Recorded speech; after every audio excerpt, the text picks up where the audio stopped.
কেনেকুৱা লাগিব আৰু ভালেই লাগিছে, কিন্তু কথা হ'ল এই সাময়িক আনন্দতকৈ ভৱিষ্যত জীৱনত সি কেনেকৈ দেশখনক আগুৱাই লৈ যাব পাৰে তাৰেই কামনাত মই চিন্তা কৰি আছোঁ। সেইকাৰণে ভগৱানৰ ওচৰত প্ৰাৰ্থনা জনাম।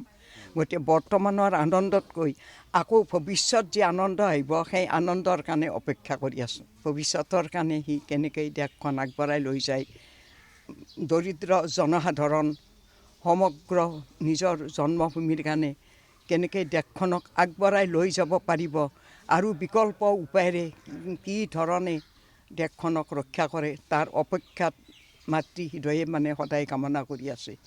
এই আৰু বেলেগ নাই। আনন্দটো সাময়িক এইটো আনন্দ হ'বই মাতৃৰ মনত।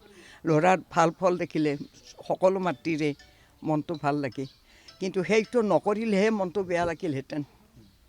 গতিকে ভগৱানৰ সন্তান, সৃষ্টিত মানুহ জন্ম দিছে কাম কৰি খাবলৈ। কৰ্মই ধৰ্ম, ধৰ্মই কৰ্ম। গতিকে হাত দুখনেৰে কাম নকৰিলে, মূৰটোৰে কাম নকৰিলে, মন মগজুৰে কাম কৰিলে মানুহ নামৰ অযোগ্য ন।